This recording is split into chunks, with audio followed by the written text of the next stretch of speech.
Hello and welcome back to my channel. For those of you that don't know me, my name's Kerry and I'm a self-confessed Disney adult. I've done some vlogs on this channel, feel free to go through those, but as you may have seen from my last couple of videos, I am on to tier listing the Disney films based on their decades. So the last couple of videos I did were based around the films from the 1930s and 1940s, and they split over two videos because I tend to blabber. And otherwise these videos will go on forever. So as of today, this one we're going into is part one of Disney films from the 1950s and 60s. I will let you know in advance, this is a really popular decade for me. I love this decade of Disney. Decades. In fact, this entire era of Disney, I think, known as the Golden Age of Disney, and that's because it's absolutely brilliant. So, in these two decades, and I've put them together because it's just, there's not enough films into each decade to make individual videos, so I'm doing it for the 1930s and 40s, the 1950s and 60s, and then finally the 1970s and 80s, and then by the time we get to the 90s, you get a whole ton of films come out. So they reckon those videos may be stretching over several, those lists may be stretching over several, I should say. So with the first one, as you can see on the screen, we have got Cinderella, Alice in Wonderland, Peter Pan, Lady and the Tramp, Sleeping Beauty, 101 Dalmatians, The Sword and the Stone, and finally The Jungle Book. Now in this video we're splitting it in half, so I will be putting Cinderella, Alice in Wonderland, Peter Pan and Lady and the Tramp into their tier positions, and then the other four films will be in a video that will come out either Wednesday or Thursday. Hopefully Wednesday, we'll see how we go. I've got quite a busy week. So without further ado, let's just go for it. Okay, so as I said, the first film is Cinderella. Here it is.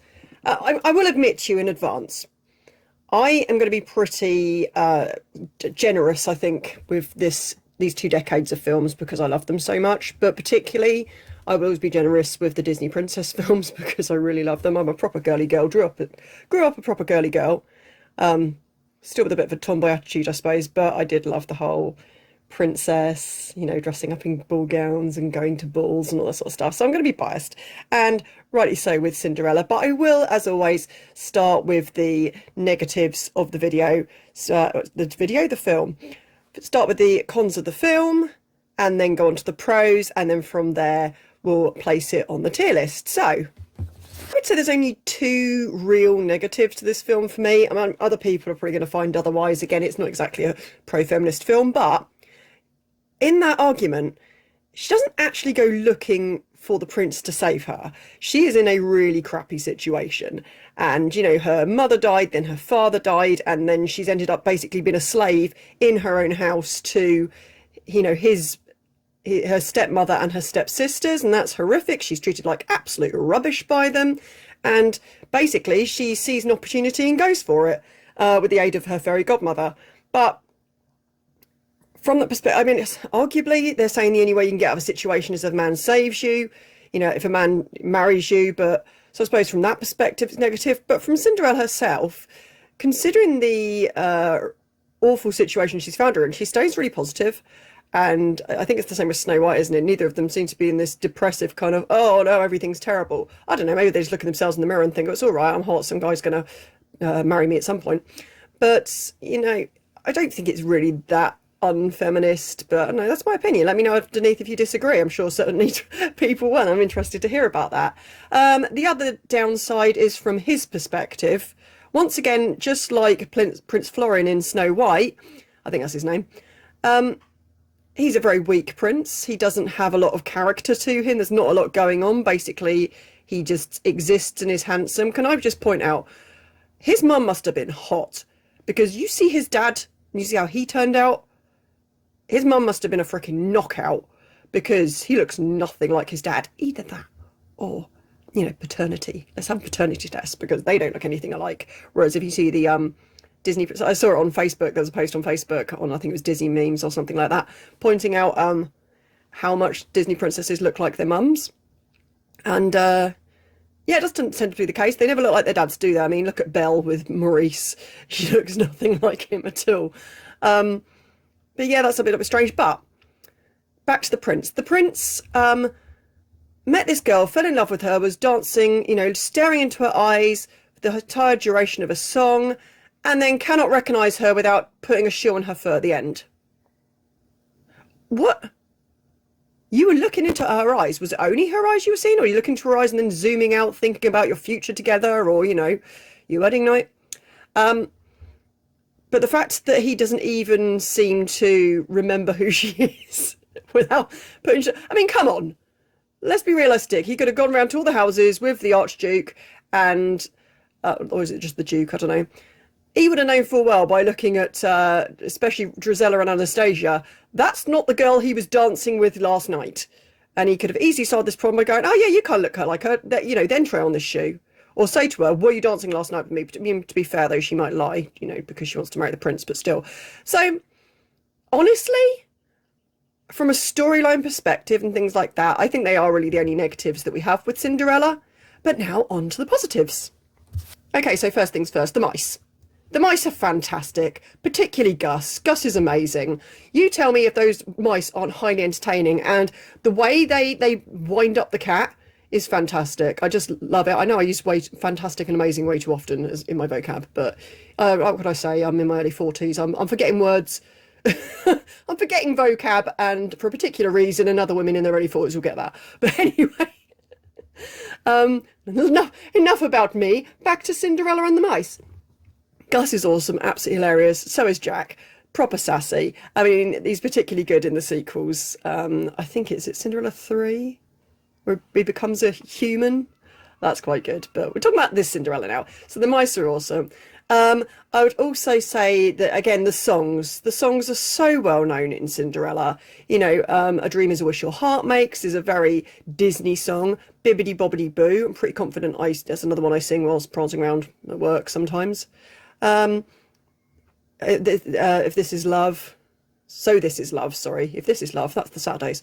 So This Is Love is another really well-known one. Just generally the songs are really... Oh, that one the mice do when they're doing when they're making the dress. So that's my party trick. I can do that voice. But yeah, the way that the mice sing that little song when they're making the dress is brilliant. I used to have it on a cassette. That's how old I am. A cassette tape when I was little. And I used to love listening through to those tracks. And that one in particular was just great. Again, because the mice are so great. And the plus point of this film of Cinderella is that Cinderella is not 14, like Snow White. I think that's a pretty decent reason for why Cinderella is a more positive role model than Snow White. I think she's supposed to be about 18, maybe even 21. I'd have to look it up. If I remember to do it, I will look it up and put it on the bottom of this video. But I have seen somewhere that, yeah, she's definitely older than Snow White, so that's good. And then finally... Lady Tremaine is a great villain. She is. Okay, don't get me wrong, she's not as evil as that dude in Pinocchio, but she's a really good villain. And she has her motivations for why she's doing what she's doing. Obviously, I'm assuming she ended up relatively poor from maybe a first husband dying, and so she married the Baron. I'm only saying the Baron. He's not even called the Baron in Cinderella, but Cinderella's father. I'm only thinking Baron as in Baron Hardup from the Pantos of Cinderella. But she marries him and moves in, and then she's trying to do things to protect her daughters, but she isn't very nice. She is fundamentally an extremely flawed person, and she is truly horrible to Cinderella, which is what I think makes her a great villain. So, where do we put Cinderella? Come on, is it even up for debate? It's going at the S tier, isn't it? It has to be. If you don't agree, or if you do agree, whatever, your thoughts on this, I would love to know in the comments, so please make sure to comment below and let me know. So, Alice in Wonderland, obviously based on the stories by Lewis Carroll, Alice Through the Looking Glass and Alice in Wonderland. Sorry if I got those rather the wrong way. I wonder if Looking Glass might have been the second one. But anyway, based on the Alice series of books. What to say about Lewis Carroll?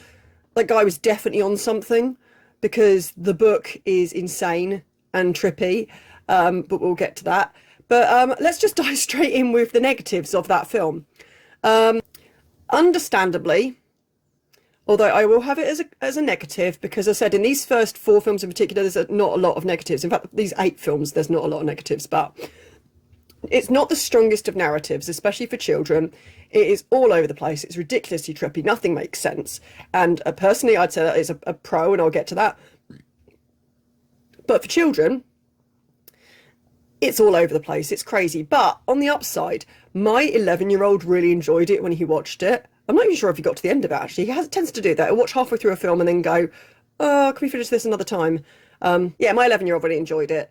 So when he was, I think it was when he was a little bit younger, but yeah, he enjoyed Alice in Wonderland, which is a lot because my 11-year-old, as much as he's really started to get into films now, when he was younger, he hated films, just like his dad. He couldn't get into it at all. Thankfully, Ben's got into films more. To be fair, both of them have got into films more since I've introduced them to more Disney. So I don't know what to tell you. I think, you know, my work here may be done. But anyway, no, I only got a couple of negatives on this film. The other downside to the film is the clear smoking of something illegal by the caterpillar. But again, it's so freaking funny. I honestly don't care. Once again, you tell me that caterpillar isn't amusing, but he is definitely smoking the reefer or something similar, something probably even worse.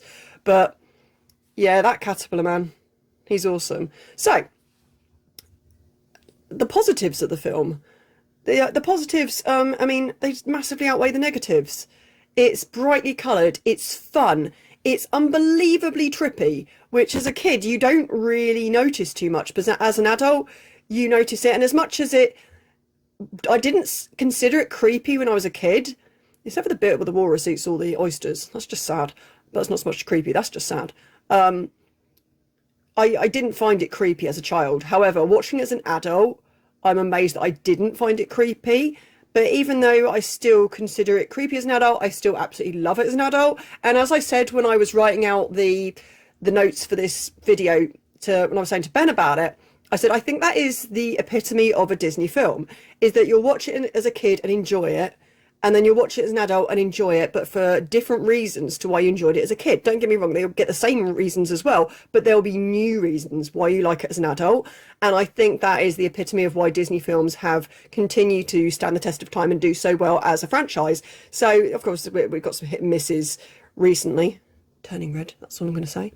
But generally, yeah, that is the epitome of a Disney film, is to have something that can be enjoyed for entirely different reasons as an adult. And Alice in Wonderland ticks those boxes, definitely. Bits in particular I like about that film, and there's so many. The bit with the Cheshire Cat just randomly out the blue says, "Can you stand on your head?" Standing on his head, I thought was hilarious. And as another one me and my brother used to whiz back as children. See, if you were a child in the 80s or 90s that had videos, you will totally understand watching films with your siblings and rewinding bits on the video because you found it so funny. Whereas now we just skip back a bit, or we don't even do that. I mean, that's not true. Me and Ben whiz back things in TV shows and films all the time because we find them hilarious, but to whiz them back on a videotape when you were little is so nostalgic and reminiscent of childhood in the 80s and 90s, probably 70s too, but I wasn't born in the 70s, so I can't relate. Other bits, yeah, so Can You Stand on Your Head was good. I liked the the lizard with a ladder. Bill the Lizard, great. I think he's in Basil the Great Mouse Detective, or at least it certainly looks like he's in Basil the Great Mouse Detective. There's a lizard that looks just like him in Ratigan's gang, but maybe, but yeah, Bill's brilliant. The Dodo's brilliant. Just his whole attitude of, everything's fine, just carry on, just do this, great. I think I'm also very biased on Alice in Wonderland because when my daughter was in primary school and they did the production of Alice in Wonderland in year 6, when she was my son's age, she was cast as Alice, and it was the only time she got a leading role in a play at school during production, and we were absolutely delighted, and she did a fantastic job. So I'm really a strong affiliation to Alice in Wonderland, and that is probably why. Is it going to go into an S tier? I initially had it down as 1, and I'm debating putting it into another, because it really is a very, very strong film. Oh, do you know what? I've changed my mind. It was going into A. I'm putting it in S. So I'm trying to get those little bits. There we go, off the screen. Okay, on to Peter Pan, our third film, and I'd just like to say I'm blamming through these films. This may be a shorter video than usual, which bear in mind that I'm filming, editing and uploading all in one day. That's a probably... Yes, sorry. Hello, my name is Kerry, and I'm a serial procrastinator and self-sabotager, and I do things like leave videos to the last minute. I'm trying to be better in 2025. The fact I'm getting videos up every Monday is a big result for me. So, yeah. like, subscribe and comment so I'm motivated to still do it. If I feel I'm actually doing it for somebody, at least even just one person, I will do it because I don't want to let them down. So yeah, if you want to keep seeing my videos, please comment underneath that you do, or like, or subscribe, or do all of the above. Anyway, on to Peter Pan. So once again, Peter Pan, based on the book by J.M. Barrie about the boy who never grew up. Again, not a huge amount of negatives in Peter Pan, really. My ultimate negative is Wendy. I can't stand her. I find her just to have very little personality. She's just this girl that just exists to just basically kiss Peter Pan's arse, basically. I'm hoping I'm not going to get demonetised for saying that. But basically just worship the ground he walks on all the time. Understandable, Tinkerbell's jealous of her. This girl's just come along and she's full-sized. She's the same size as Peter. Of course Tinkerbell's going to get jealous. But yeah, Wendy, I hate her. I just think she's a pointless character. And it's annoying because she obviously has the same voice as Alice from Alice in Wonderland. Alice, who I love. But Wendy, hate her. Another negative in the film is that there are not enough mermaids, or at least the mermaids are not on the screen long enough. As I've said before, I'm a huge mermaid fan. Guess what film's going to get rated very, very highly for me on this. So yeah, not enough mermaids, and they don't succeed in drowning Wendy. And the last one, of course, is the stereotypical portrayal of Native Americans in the film. The whole red man red and how and all that sort of stuff. It's very, very stereotyping. Okay, but I will, give them a pass a little bit. It was the 1950s. It's not cool now, but it was fine for them to make films about in the 1950s because it was a different time and people need to accept that things were done in a different time. And if we erase things depicting negative things from history, then we won't learn from it. You need to know the mistakes that have been made to learn from them. If you just take out all the bad things we did from films, don't get me wrong, I totally agree that Song of the South you should not be able to get hold of Song of the South again. And then there was another one, Make My Music Possibly, which depicted gun use, I think, or something like that. But let's just go with, yeah, Song of the South, definitely. That was just, let's not act like he was having a great old time, he was a slave. But we really do not want to be portraying slavery positively in film. And I'm actually seeing the ride on, I haven't been on it yet, but Tiana's Bayou Adventure in Magic Kingdom, I believe it's in. Yeah, it's in Magic Kingdom. Looks fantastic. And I mean, to be fair, I always found the Brer Rabbit, Brer Fox, Brer Bear thing quite weird anyway. So, I'm like, go for it. But I can understand the nostalgia. I have been on the original ride, but I do think it was a good decision to change it to Tiana's Bayou Adventure. Whether that's could be seen controversial by me, I don't really know. I've got my own opinions and that's them. But, again, if you want to discuss that in the comments, go for it. But once again, can I say in the comments, people, just be nice. There's a difference between having a debate and having an argument. Debates are healthy, arguments are not. Arguments raise your blood pressure and lower your lower your longevity, basically. They lower your lifespan. So always think of that before you comment on things. I'm all right, I've only had positive comments on my videos, but yeah, I'm just saying in advance, let's keep it nice, please. This is Disney. Disney's a happy thing. Let's keep it that way. But yeah, I think it is important to keep it in the film, but make it very well known in discussions like I'm doing now, that those portrayals are not helpful. They make Native Americans come off as things rather than people. And that's never good. There will be lots of other reasons. Of course, I'm just glossing over a few things here just for the sense of this is supposed to be quite a positive video. But I don't think taking things out of films or cancelling films full stop actually helps the narrative, because we'll never learn from our mistakes if we don't know what the mistakes were. So that's my 2 cents on that. But I get still very problematic. Lots of things to do with it. So, yes, that's that. So the positives in Peter Pan. There's a lot. Tinkerbell. I go through phases with Tinkerbell of whether I like her or whether I don't like her. I think she's portrayed better in her own films than she is in Peter Pan, but then that makes sense because she doesn't speak in a understandable way in the Peter Pan film. She's just she's just a bell that rings, isn't she, basically, when she talks.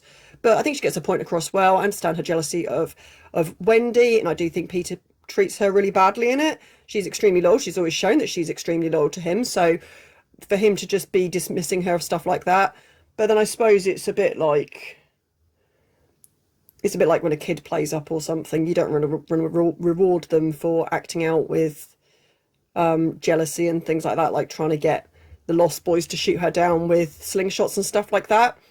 So I can see his point, I can see her point. So, but I still think she's awesome. I still love Tinkerbell. She's sassy, she's loyal, she doesn't take any crap. She's good. I love Tinkerbell. Another good part of the film, the shaving scene where Smee is supposed to be giving I was going to say Dr. Hook, Captain Hook a wet shave and ends up accidentally shaving the back end of the seagull.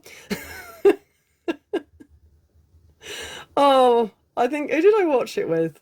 It must probably when it was just Ben, and I think that was the only part of the film that he actually really enjoyed. He wasn't really into Peter Pan, but we'll get to that in the future.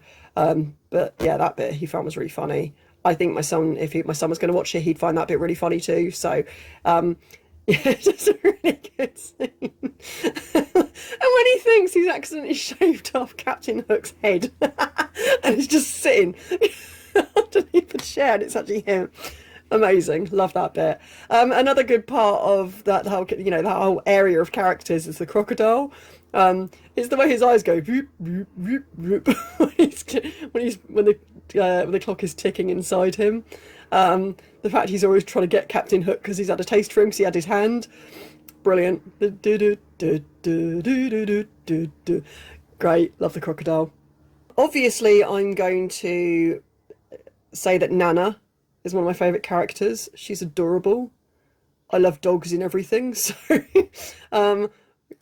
St. Bernard, just so lush. At least I think she's a St. Bernard. She might be a, what those other one, Newfoundland?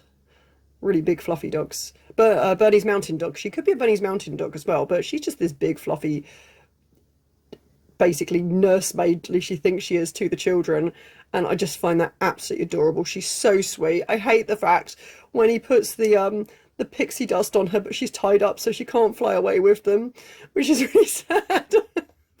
But oh, Nana, we love Nana. And then finally, my last thing about the film, the flying. Anyone watch that film that obviously doesn't have fear of flying, that saw the pixie dust go on the kids think happy thoughts and fly and not want to do that themselves? I definitely did. So the flying was great fun. The You Can Fly song, I do love, not as much as I should, but the whole scene's really cool. Although it always bothers me when they stand on on Big Ben's clock and the hand goes down, and I think, oh my god, who's going to put that back? Who's going to fix the clock on Big Ben's tower? Because now that's just out of time, and we base that time in the UK for everything. So our entire clock is based on Big Ben. So I don't know what to tell you. All in all, for that, again, it's once again when I did the notes for these films and everything, I'd given them their tier position, and now I'm looking at it, I'm like, oh, do you know what, that film's actually much better than I thought it was. I initially had it on a C, and it's definitely not worthy of a C. I think I had Sally Dos Amigos as a C, and it's way better than Sally Dos Amigos. And I have to go with this from my perspective rather than Ben's. I really like the film, so I'm putting it in as an A. Maybe I shouldn't, but there we go. So, our final film in this video, particularly, is one of my absolute favourites, Lady and the Tramp. One of Ben's favourites, because it's one of the few films he'd actually seen when he was a kid. He loves it. I love it. We love the live action of it, which I will address in a little bit on the live action. The only sort of, there are a few downsides to the live action, but generally I thought it was really good. If you haven't seen the live action, because I really don't think they advertised it very much, it is on Disney Plus, and it's really good. Like, I've generally been quite a fan of the live actions, which I know a lot of people haven't. I wasn't keen on The Lion King, but the rest of them I really liked. Was actually a really big fan of The Little Mermaid. I thought, despite doing that stupid, God knows why, thing of, oh, she's black, why is she playing The Little Mermaid? The Little Mermaid is from Copenhagen. Number one, it occurred to me, just because she's on Copenhagen Harbour doesn't actually mean that she's Danish. It's just that Hans Christian Andersen was Danish, and she's the most well-known Hans Christian Andersen character, so that's why she's on the harbour of Copenhagen. And apparently that statue's really, really tiny. Like, I know she's the Little Mermaid, but apparently it's really small. My parents have seen it and they said it's really, really small. But I actually thought Halle Bailey did an amazing job in The Little Mermaid. God, do I digress. This is why my videos are so long.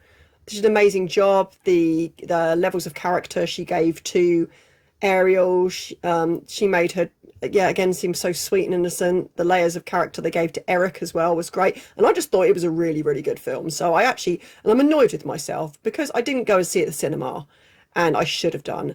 And that's the lesson to myself. Ignore what other people are saying about the films. Just go see them for yourself if you fancy it.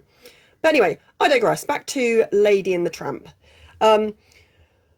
What can you say about Lady and the Tramp that's negative? Not a lot.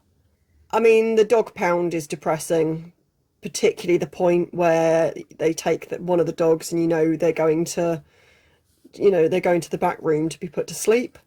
Oh, and the dog looks so happy when they, his tail's wagging and everything. It's like, oh, no.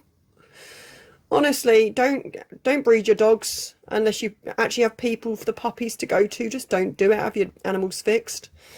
Because otherwise that's the sort of situation they end up in. So let's just watch that scene. If you're not sure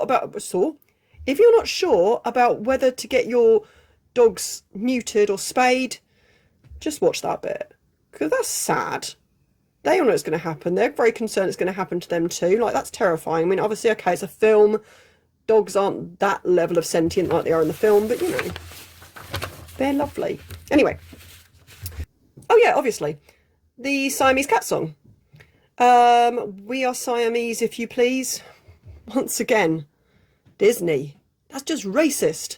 You can't be just stereotyping people from Thailand, or Siam as it was at the time, as being like that. That's just weird. If you can hear the door, that's just Ben coming in. They took the song out of the live action film and replaced it with a different one. I think it's like What a Shame or something like that, which is quite a good song. But my issue there is why they had to change the breed of cats in the live action from Siamese cats to was it Devon? I want to say Devon Red, but Devon Rex cats. They could have just kept him as Siamese cats and just changed the song like they did. That would have been perfectly fine. I don't know why they changed the breed of cats, but okay. They changed it. But yeah, the song in the original film, it's not good. Again, keep it in there because we need to have reference points to know why things are bad. Again, so you don't make the same mistake again. But yeah, it wasn't good. And then finally, it's not even a negative. This is just something I was thinking about when I was trying to come up with negatives for the film. That rat is creepy. That is one creepy, massive, evil-looking rat. And I think that gives a disservice to rats because, certainly domesticated rats are very lovely, clean creatures, and they've had a very, very bad rep. And that rat is freaking enormous. Don't get me wrong. I think I've seen rats that big. When I was in Menorca once, when I was about 14, I remember something massive going past me on the floor. And it's weird because Menorca isn't like dirty or anything. It's not a particularly skanky place. It's a perfectly nice, clean place. But something went past me and I'm pretty confident it wasn't a cat. And it was almost the size of a cat. It was huge. But that one in Lady and the Tramp, that is creepy as hell. Just absolutely creepy as hell. And obviously Aunt Sarah, ugh, that woman. Just because you're cats doesn't mean you have to hate beautiful Lady. Like, Lady is a lovely dog. Which goes on to pros. Number one, the fact that Lady is a Cocker Spaniel. I have a Cocker Spaniel, so I am biased. But they are lovely dogs. I know it's an American Cocker Spaniel and I've got an English working Cocker Spaniel, but they're still beautiful dogs and so lovely. Not to mention, the other pro is the entire scene with Lady as a puppy. Oh my God. Again, for somebody that's had a puppy Cocker Spaniel, oh, it summarises it so well. It was like the first time we brought Loki home, and I still look back on this and think it's really cruel, but this is what you're encouraged to do. We soon changed our minds on it, but it was when you first get them home with the crate, so you put them in the crate, and then you just leave them there. And he did that, arr, arr, arr, arr, like Lady does in Lady and the Tramp. He did that until we eventually went, no, you're coming out. You're coming out and you're coming to sleep on the bed with us. And actually, we did put the crate in our room eventually, and he slept in the crate in our room, and he was a lot better with that. But they really just do exactly that. Now, if they're going to be really realistic to Cocker Spaniels, when they put the newspaper down, she would have ripped it to shreds. Because as I've said with Loki, he rips everything to shreds, and I've heard this with other Cocker Spaniel owners as well, that their dogs just Unless there's some training thing that I'm completely unaware of, and if there is, please let me know. My dog is now 3 and he still gets things and rips them to shreds if he can get hold of them. And he's recently learned how to get them from the back of my desk, which is great. So no doubt this these notes I've got here are going to be destroyed at some point. Hopefully I don't know, put them up on the top or something. But that is exactly how Cocker Spaniel puppies are. And they're so cute. You do eventually just let them sleep on the bed because they're so sweet. And they're so loving and the most adorable of breeds. And they are very, very clever. So the little tricks he teaches her and stuff like that with the little treat on the end of her nose and stuff like that. Yeah, that's such a Cocker Spaniel thing. And I think it's depicted so wonderfully. And I absolutely love, love, love Lady as a puppy.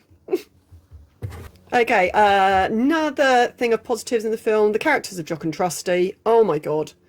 Jock, in his Scottishness, with his little Scottish songs and his lovely little Scottish accent.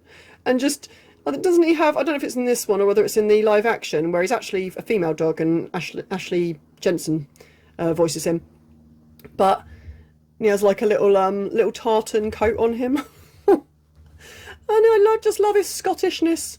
He's so cute. I love accents anyway, but his accent's great. Love Jock. Trusty with he's getting so much older and losing his sense of smell, but still thinking he can do what he needs to do.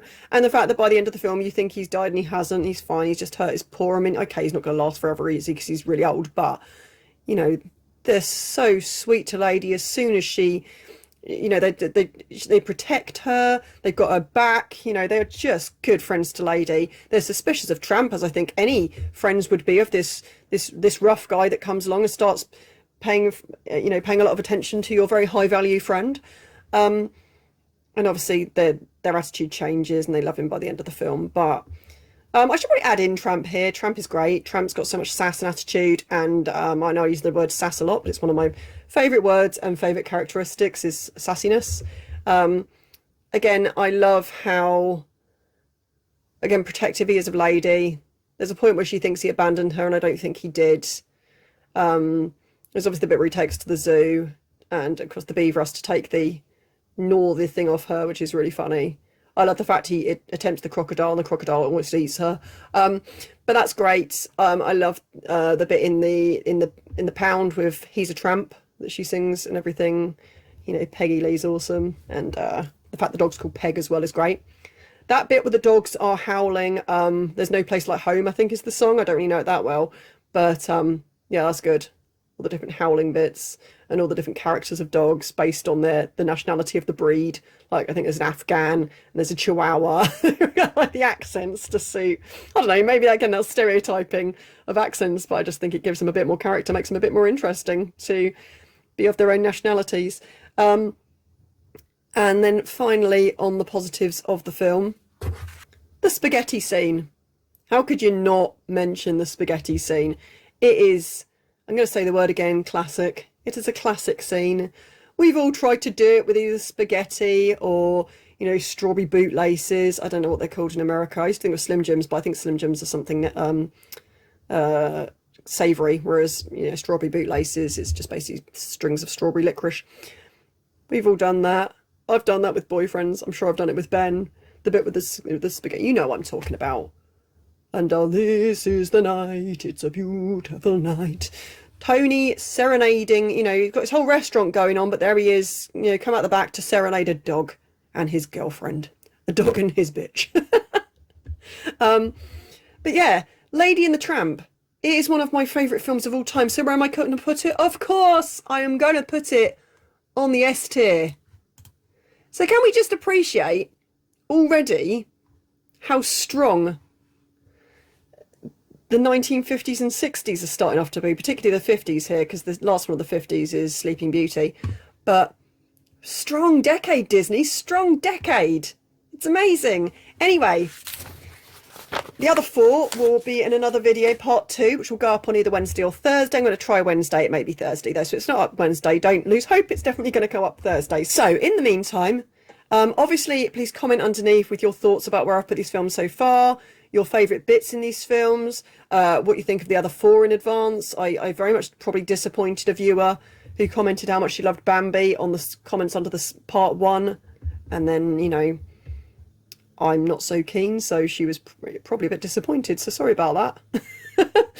But again, thank you for your lovely comments, really, really appreciated. I'm sorry we don't agree on Bambi, but yeah, let me know which ones of these decades are your favourites, what your favourite Disney film is, full stop, any things that I haven't mentioned about these films. Just make sure to comment underneath.